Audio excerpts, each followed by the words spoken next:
ओम नमो भगवते वासुदेवाय। भागवत पुराण एकादश स्कंद छठा अध्याय।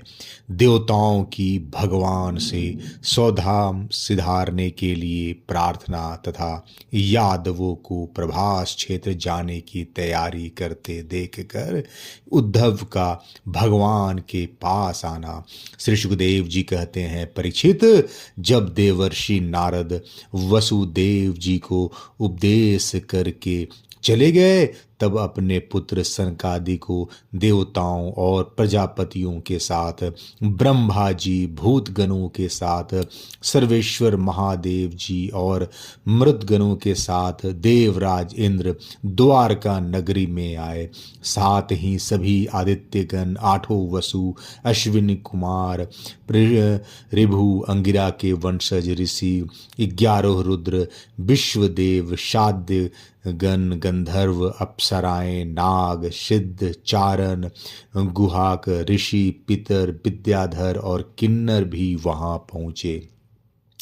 इन लोगों के आगमन का उद्देश्य यह था कि मनुष्य का सा मनोहर वेश धारण करने वाले और अपने श्याम सुंदर विग्रह से सभी लोगों का मन अपनी ओर खींचकर रमा लेने वाले भगवान श्री कृष्ण का दर्शन करे, क्योंकि इस समय उन्होंने अपना श्री विग्रह प्रकट करके उसके द्वारा तीनों लोकों में ऐसी पवित्र कीर्ति का विस्तार किया है जो समस्त लोकों के पाप ताप को सदा के लिए मिटा देती है।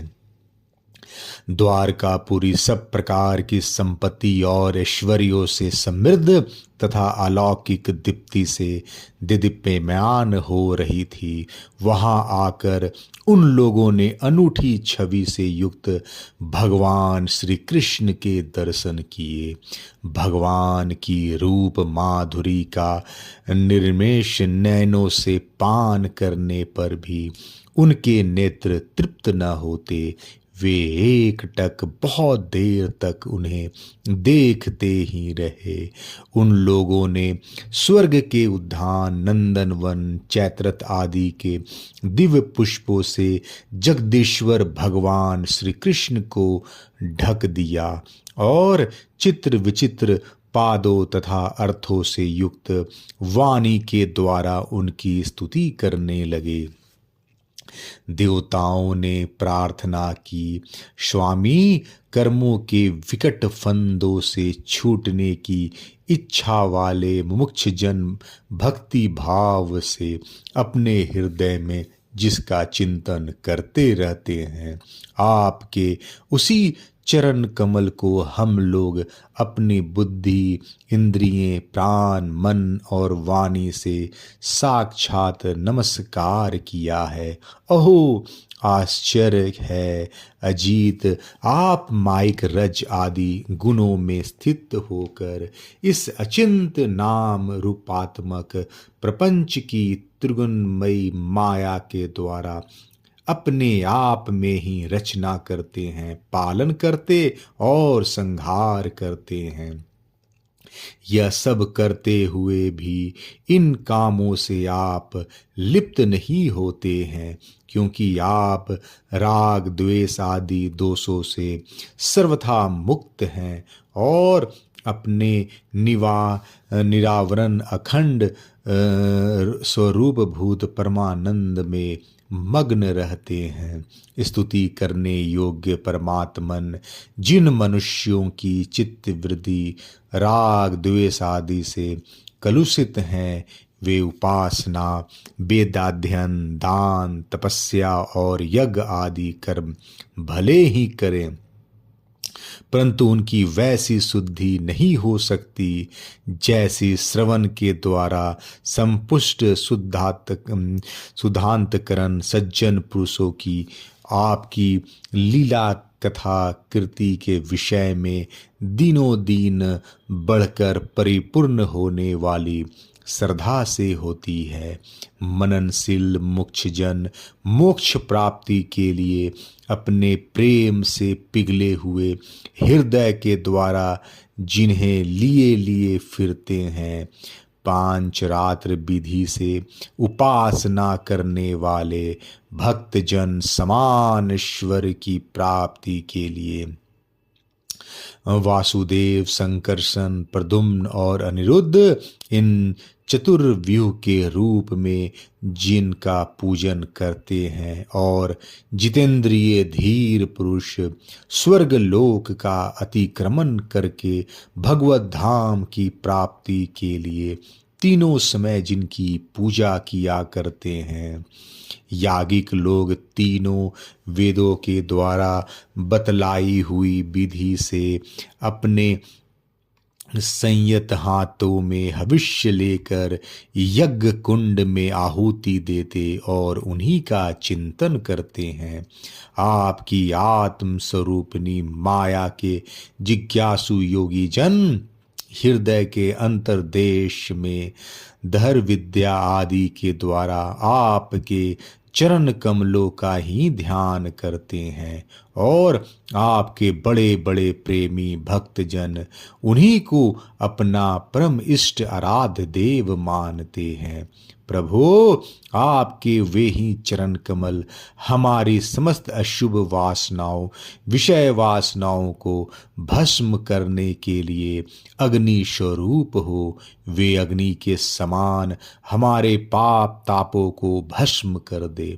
प्रभु, यह भगवती लक्ष्मी आपके वक्षस्थल पर मुरझाई हुई बासी वनमाला से भी सौत की तरह स्पर्धा रखती है, फिर भी आप उनकी परवाह न कर भक्तों के द्वारा इस बासी माला से की हुई पूजा भी प्रेम से स्वीकार करते हैं। ऐसे भक्त वत्सल प्रभु के चरण कमल सर्वदा हमारी विषय वासनाओं को जलाने वाले अग्नि स्वरूप हो।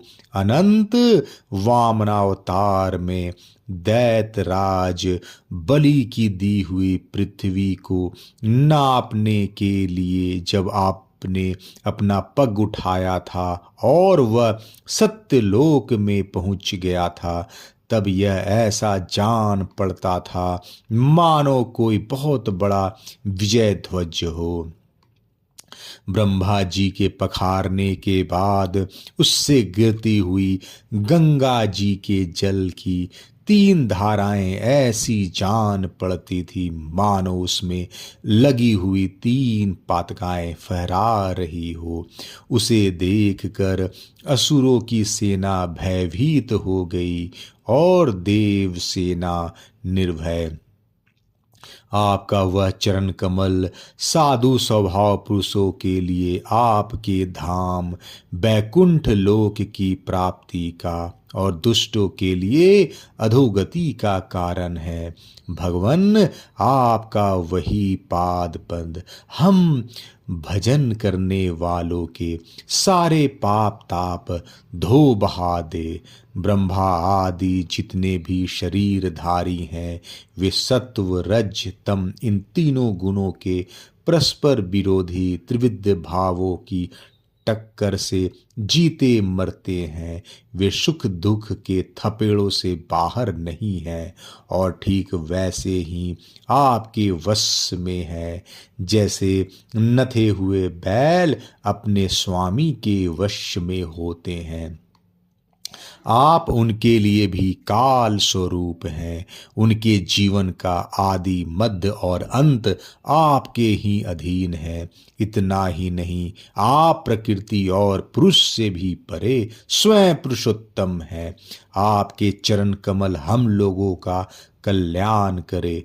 प्रभु, आप इस जगत की उत्पत्ति, स्थिति और प्रलय के परम कारण हैं, क्योंकि शास्त्रों ने ऐसा कहा है कि आप प्रकृति, पुरुष और महतत्व के भी नियंत्रण करने वाले काल हैं। शीत, ग्रीष्म और वर्षा काल रूप 3 नाभियों वाले संवत्सर के रूप में सबको क्षय की ओर ले जाने वाले काल आप ही हैं। आपकी गति अबाध और गंभीर है। आप स्वयं पुरुषोत्तम हैं। यह पुरुष आपसे शक्ति प्राप्त करके अमोघ वीर हो जाता है और फिर माया के साथ संयुक्त होकर विश्व के महतत्व रूप गर्भ का स्थापना करता है। इसके बाद वह महतत्व त्रिगुणमयी माया का अनुसरण करके पृथ्वी, जल, तेज, वायु, आकाश, अहंकार और मन रूप 7 आवरणों परतों वाले इस सुवर्ण वर्ण ब्रह्मांड की रचना करता है। इसलिए हर्षिकेश, आप समस्त चराचर जगत के अधीश्वर हैं। यही कारण है कि माया की गुण विषमता के कारण बनने वाले विभिन्न पदार्थों का उपभोग करते हुए भी आप उनमें लिप्त नहीं होते। यह केवल आपकी ही बात है। आपके अतिरिक्त दूसरे तो स्वयं उनका त्याग करके भी उन विषयों से डरते रहते हैं। 16,000 से अधिक रानियां आपके साथ रहती है। वे सब अपनी मंद मंद मुस्कान और तिरछी चितवन से युक्त मनोहर भावों के इशारे से और सुरताल्पों से प्रौढ़ सम्मोहक कामवान चलाती हैं और काम कला की विविध रीतियों से आपका मन आकर्षित करना चाहती है, परंतु फिर भी वे अपने परिपुष्ट कामबानों से आपका मन तनिक भी डिगा न सकी। वे असफल ही रही। आपने त्रिलोकों की पाप राशि को धो बहाने के लिए 2 प्रकार की पवित्र नदियां बहा रखी हैं। एक तो आपकी अमृतमय लीला से भरी कथा नदी और दूसरी आपके पाद प्रक्षालन के जल से भरी गंगा जी। अतः सत्संग सेवी विवेकी जन कानों के द्वारा आपकी कथा नदी में और शरीर के द्वारा गंगा जी में गोता लगाकर दोनों ही तीर्थों का सेवन करते हैं और अपने पाप ताप मिटा देते हैं। श्री सुखदेव जी कहते हैं, परीक्षित, समस्त देवताओं और भगवान शंकर के साथ ब्रह्मा जी ने इस प्रकार भगवान की स्तुति की। इसके बाद वे प्रणाम करके अपने धाम में जाने के लिए आकाश में स्थित होकर भगवान से इस प्रकार कहने लगे। ब्रह्मा जी ने कहा, सर्वात्मन प्रभु, पहले हम लोगों ने आपसे अवतार लेकर पृथ्वी का भार उतारने के लिए प्रार्थना की थी, सो वह काम आपने हमारी प्रार्थना के अनुसार ही यथोचित रूप से पूरा कर दिया। आपने सत्यपरायण साधु पुरुषों के कल्याणार्थ धर्म की स्थापना भी कर दी और 10 दिशाओं में ऐसी कीर्ति फैला दी जिसे सुन सुनाकर सब लोग अपने मन का मैल मिटा देते हैं। आपने यह सर्वोत्तम रूप धारण करके यदुवंश में अवतार लिया और जगत के हित के लिए उदारता और पराक्रम से भरी अनेकों लीलाएं की। प्रभो, कलयुग में जो साधु स्वभाव मनुष्य आपकी इन लीलाओं का श्रवण कीर्तन करेंगे, वे सुगमता से इस अज्ञान रूप अंधकार से पार हो जाएंगे। पुरुषोत्तम सर्वशक्तिमान प्रभु, आपको यदुवंश में अवतार ग्रहण किए 125 वर्ष बीत गए हैं। सर्वाधार, अब हम लोगों का ऐसा कोई काम बाकी नहीं है जिसे पूर्ण करने के लिए आपके यहाँ रहने की आवश्यकता हो।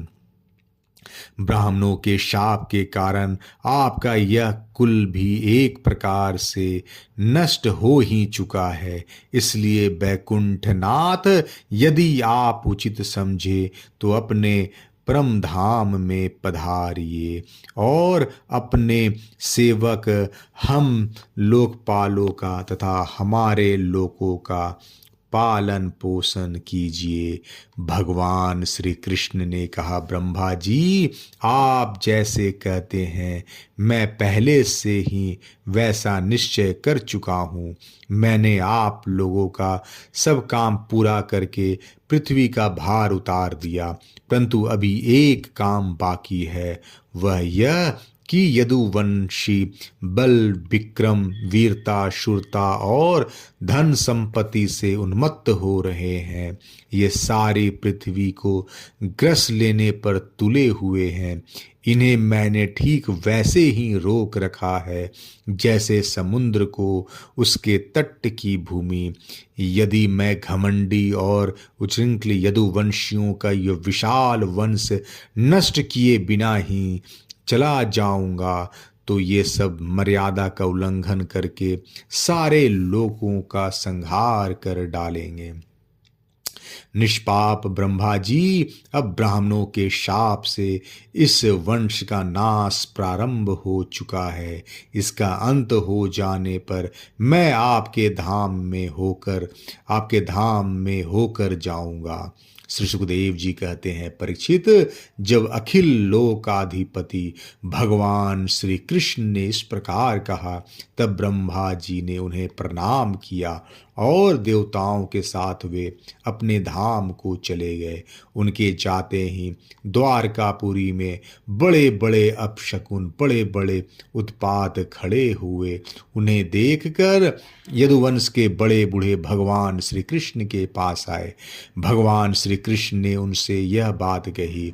भगवान श्री कृष्ण ने कहा, गुरुजनों, आजकल द्वारका में जिधर देखिए उधर ही बड़े बड़े अपशकुन और उत्पात हो रहे हैं।